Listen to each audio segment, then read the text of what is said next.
Selamat datang di podcast Triple M. Maulia, Mila, Mauriska. Oke, di sini kita itu mau sharing hal-hal seru. Ada yang tahu gak kira-kira hal serunya apa? Apa ya kira-kira Mila?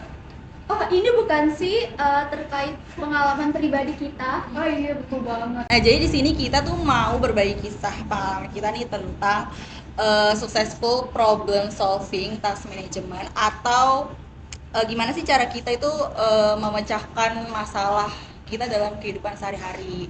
Nah, sesuai nama podcastnya, di sini aku nggak sendirian. Mau lihat ditemenin sama Mila dan Mariska. Boleh dong dikenalin lagi Halo diri kalian? semuanya, perkenalkan nama aku Mauriska Nabila. Biasanya suka dipanggil Mauriska nih di kampus. Aku juga berasal dari UNJ. Kalau Mila sendiri bagaimana? Oke, halo semuanya. Nama saya Mila Amalia Gopur. Saya juga berasal dari UNJ. Hidup UNJ. Nah, kita kan udah kenalan nih ya. Karena aku mau lanjut nih nanya ya. Menurut aku kan problem solving tuh pemecahan masalah kan. Iya, Apa betul. yang ada masalah di aku. Nah, aku mau nanya nih menurut kalian, pendapat kalian. Menurut kalian masing-masing tuh problem solving tuh apa? Boleh? Mila dulu. Oke, jadi menurut aku itu tuh problem solving itu atau pemecahan masalah adalah proses mengidentifikasi suatu masalah yang ada. Terus selanjutnya ada menentukan akar penyebab masalah itu apa, serta memutuskan tindakan terbaik dalam rangka menyelesaikan masalah tersebut dan melaksanakannya untuk menyelesaikan masalah tersebut. Oh, berarti ada proses-prosesnya ya, Mil? Iya, betul banget. Jadi problem solving itu nggak hanya terkait pemecahan masalah aja, tapi terkait bagaimana kita itu melakukan proses-prosesnya itu dapat selesaikan dengan baik dan masalah itu tidak akan terulang kembali. Oh, oke. Berarti pasti ada tujuannya dong. Tujuannya tuh apa kira-kira? Bagi aku ya, tujuan adanya problem solving atau bisa kita sebut tuh memecahkan masalah untuk nanti kita nih dalam hal bertanggung jawab ya. Jadi kita tuh bisa tahu nih dalam successful itu tuh kita dalam suatu masalah tuh kita tuh dianjurkan untuk bertanggung jawab dan bagaimana cara kita tuh menyelesaikannya. Karena yang seharusnya jika kita berhasil nih melakukannya dan bisa mengatasi masalahnya dan menemukan solusinya, maka kita bisa dibilang tuh yang successful to problem solving task management. Oke. Kalau misal masalahnya tuh ada yang nggak terselesaikan tuh gimana?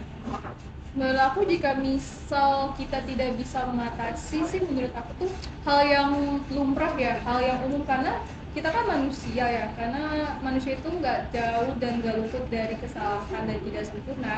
Dan mungkin caranya untuk kita mengatasinya itu langkah-langkah yang bisa dipertimbangkan. Yang pertama itu kita bisa memisahkan masalahnya itu yang tadinya garis besar menjadi potongan-potongan kecil, terus kita tuh taruh di buku catatan yang istilah katanya tuh agar kita nggak lupa nih. Kalau misalkan saya kan juga tipe pelupa, jadi makanya tuh ada notes gitu, buku catatan yang bisa aku tulis nih setiap hari. Dan selama itu kalau misalkan kita nih nggak tahu nih cara ngatasinnya gimana, kita istirahat dulu, karena mungkin dari istirahat itu tujuannya tuh agar kita tuh bisa istirahat dulu. Dan kalau misalkan kita memikirkan kembali, merenungkan kembali, kan setelah tujuannya ada di istirahat, kita tuh bisa yang namanya itu fokus dan bisa bangunnya tuh menjadi relax dan juga tenang kalau misalkan udah selesai istirahat gitu. Jadi nggak ruwet gitu pikirannya. Oh, keren banget ya, teratur.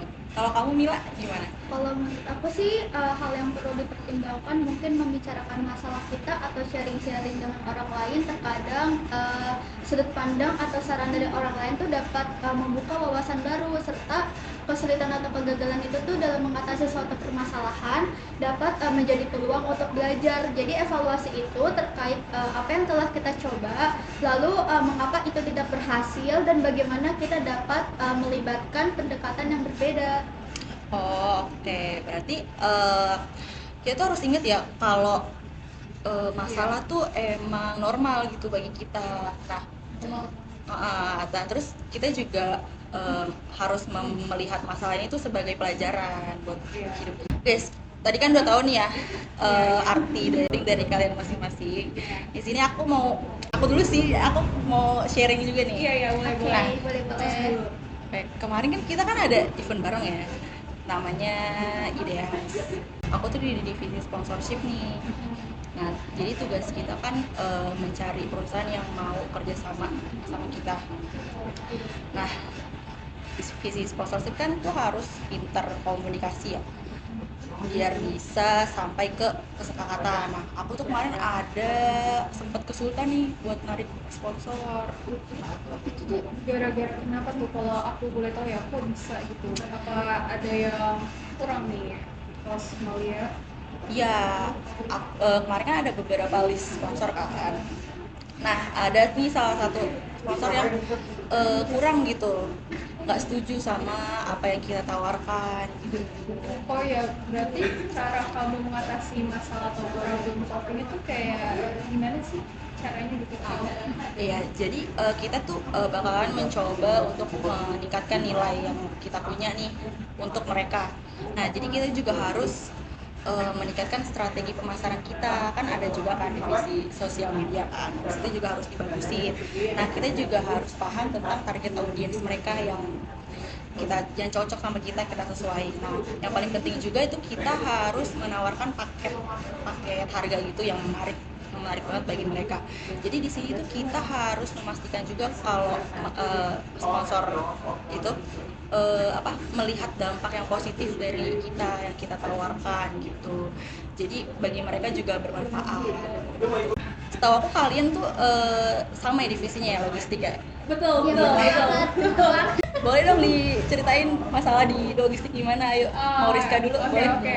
Kalau dari aku sendiri sih, pengalaman aku karena sama juga ya Kak Bila, kita juga ditaruh dan dipatin di divisi logistik. Aku juga mendapatkan permasalahan di tempat atau restoran untuk pencarian konsumsi buat peserta maupun panitianya juga. Oh, oke. Berarti kamu tuh di lokasi ya? Untuk lokasinya? Iya, lokasi, kita berdua lokasi, bener-bener kita tuh kayak terjun ke lapangan gitu, panas-panasan, berjuang gitu. Nah, demi dapat konsumsi ya. Bener. Masalahnya apa kalau di lokasi itu? Masalahnya sih ya, Cari untuk lokasi. logistik sebenarnya banyak sih, tapi untuk garis besarnya nih, yang pertama nih aku pasti mengusahakan sih, dan kebetulan aku tuh ditugaskan untuk mencari tempat konsumsi yang dibagi dua. Jadi tuh dibagi dua itu ada untuk makan pagi atau makan siang atau makan kecil-kecil atau bisa disebut snack box, dan makan siang itu atau bisa dibilang makan beratnya itu kayak yang berbau nasi gitu tuh, biar orang kenyang kan. Dan cara aku melakukan problem solving itu misalkan atau untuk menyelesaikan masalahnya dengan aku mencari tempat makan ataupun restoran tuh yang bisa dibilang tuh lokasinya cukup strategis dan masih berada di satu wilayah gitu ya, yakni Jakarta gitu. Oke, berarti kamu ngurusin konsumsi itu agak ribet ya. Kalau Mila ngurusin bagian apa? Konsumsi juga, tapi apa? Di bagian harga konsumsi sih. Jadi untuk pengalaman dari aku sendiri, aku juga di divisi yang sama dengan Mariska. Cuman aku mendapatkan permasalahan itu mengenai harga untuk konsumsi. Jadi awalnya itu Mariska kan sudah menemukan nih tempat atau restoran yang cocok untuk konsumsi. Setelah itu aku tuh bersama tim langsung kayak diskusi mengenai harga konsumsi, apakah harganya itu cocok ataupun enggak. Dan serta itu aku harus dan permasalahan aku itu kayak berapa banyak konsumsi yang harus pesan untuk peserta maupun panitia. Jadi inti permasalahan itu terkait dana yang terbatas untuk konsumsi, karena waktu itu aku diberikan file Excel oleh ketua divisi aku mengenai budget yang harus dikeluarkan oleh konsumsi. Jadi aku kayak harus benar-benar sesuai nih budgetnya kayak yang harus di dalam file. Terus habis itu di dalam file itu tuh udah ada kayak rincian pengeluaran dana untuk konsumsi. Jadi kayak aku harus benar-benar nggak boleh kurang maupun nggak boleh lebih harganya. Jadi lalu juga aku kayak bingung nih harus beli berapa banyak pieces atau boxnya untuk peserta maupun panitia, karena dari ketua divisi aku pun juga masih belum tahu untuk berapa orang yang harus dikasih konsumsi. Contohnya itu kayak untuk peserta misalnya harus dikasih 40 atau enggak 50 gitu. Kalau misal untuk panitia juga kayak gitu, harus dikasih berapa yang benar ya, kayak harus pasnya itu berapa.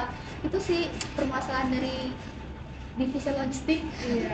Oh, berarti permasalahannya tadi di harga dan sama kamu tuh harus beli sesuai gitu ya Iya. nominalnya gitu. Nah, terus cara kamu buat ngelesain itu gimana? Apa? Untuk problem solving yang aku lakukan kan itu peserta peserta maupun panitia kan dapat snack box maupun makanan berat kan. Jadi problem solving yang aku lakukan kayak aku menghubungi dulu nih kontak-kontak penjual snack box melalui WA atau WhatsApp. Jadi aku kan dapat 3 kontak yang berbeda. Setelah dapat, nah aku langsung chat satu persatu nih adminnya. Di dalam chat itu tuh aku meminta untuk dikirimkan price list untuk setiap paket snack box.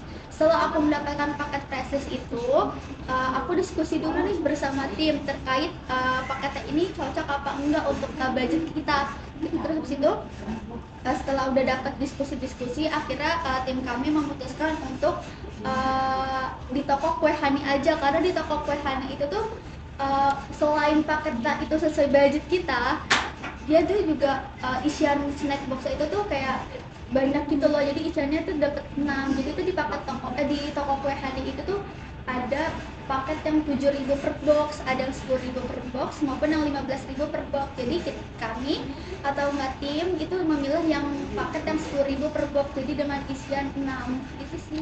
Oh, itu baru snack box ya. Kalau makanan beratnya gimana? Makan siang.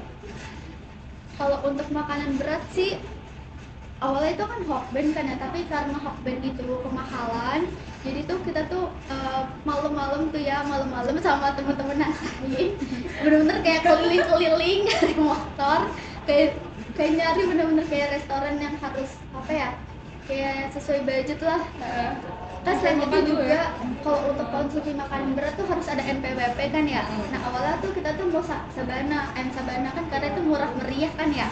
Tapi karena di Sabana itu nggak ada kayak NPWP-nya, jadi kita memutuskan untuk di Ayam ke Prabon, karena di Ayam ke Prabon itu juga kayak menjual paket yang murah lah, yang murah meriah, terus juga dia juga menyediakan kayak NPWP-nya gitu, jadi kayak wah pas banget nih, jadi mending Ayam ke Prabon aja gitu.